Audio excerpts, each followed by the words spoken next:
And then people want to talk about, well, there's plenty of people who pulled themselves up by their bootstraps and got it on their own.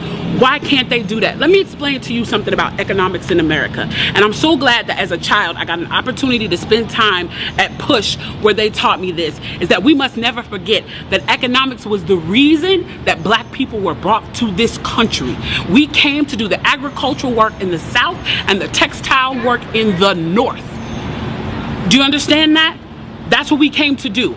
We came to do the agricultural work in the South and the textile work in the North. Now, if I right now decided that I wanted to play Monopoly with you, and for 400 rounds of playing Monopoly, I didn't allow you to have any money, I didn't allow you to have anything on the board, I didn't allow for you to have anything, and then we played another 50 rounds of Monopoly, and everything that you gained and you earned while you were playing that round of Monopoly was taken from you. That was Tulsa, that was Rosewood. Those are places where we built black economic wealth, where we were self-sufficient, where we owned our stores, where we owned our property, and they burned them to the ground.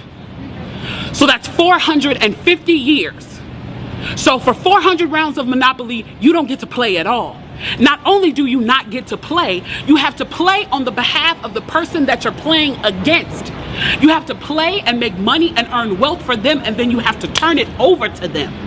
So then for 50 years, you finally get a little bit and you're allowed to play. And every time that they don't like the way that you're playing, or that you're catching up, or that you're doing something to be self-sufficient, they burn your game.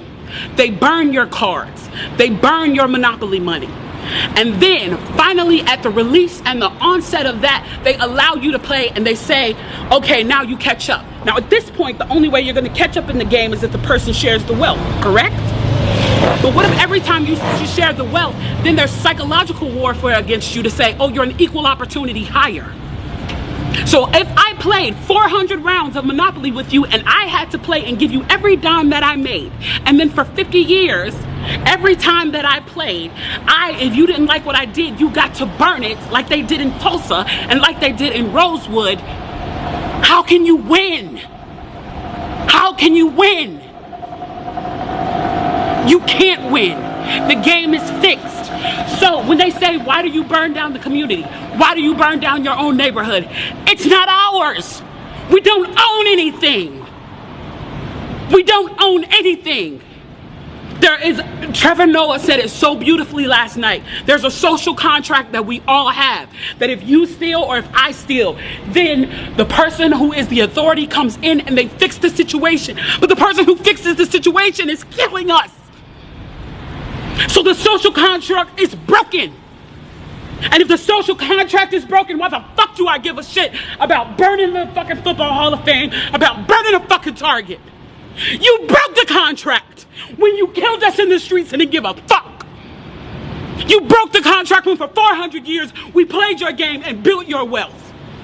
You broke the contract when we built our wealth again on our own, by our bootstraps in Tulsa, and you dropped bombs on us. When we built it in Rosewood and you came in and you slaughtered us. You broke the contract, so fuck your Target. Fuck your Hall of Fame.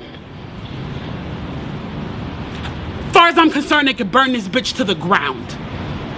And it still wouldn't be enough. And they are lucky that what black people are looking for is equality and not revenge.